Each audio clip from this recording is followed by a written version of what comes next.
छॾे मूंखे जानियड़ा तो ॾाढा सूर ॾिना है।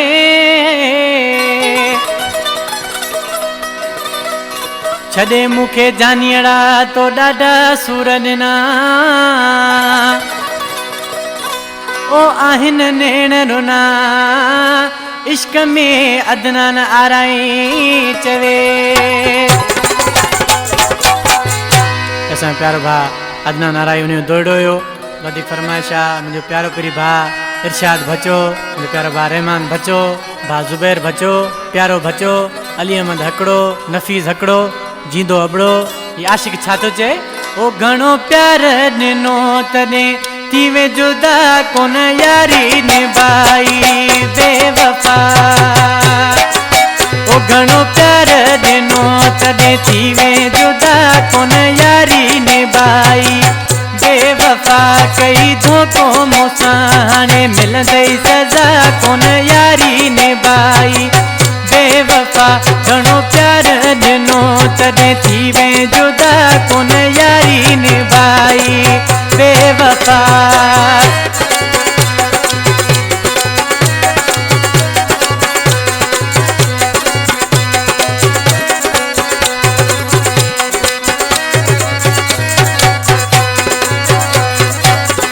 केड़ो ॾोह हुयो जानी ॿुधाई हा इहे माण्हू न मूं ते खिलाई हा।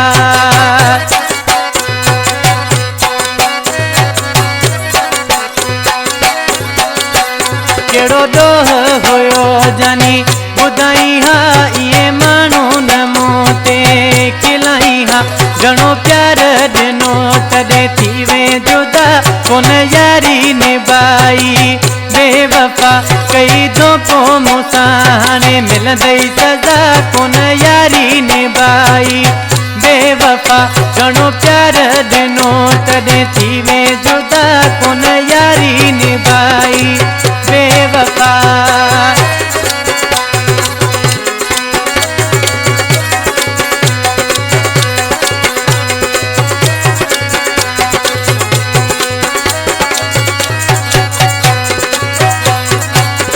तुंहिंजा कन भरिया आहिनि कंहिं ॿुधा अहिड़ो कोन हुए तूं मुंहिंजा मिठा।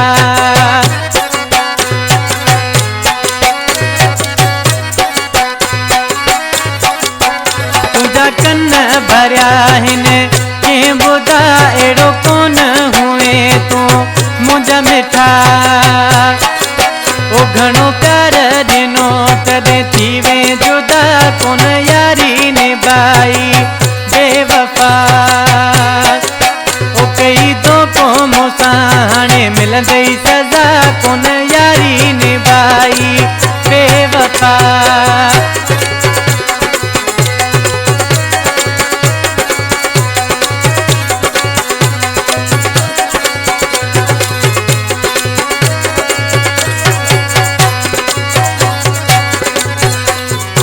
गानो आ मुझो प्यारो भा वाजिद अमान मातली वारो मुझे प्यारो परी भा सजला नाले मिश्रा में छा थो चए?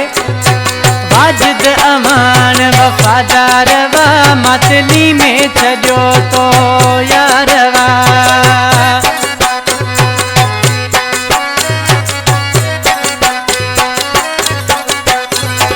वाजिद अमान वफादार वा मातली में छॾियो तो यार वा।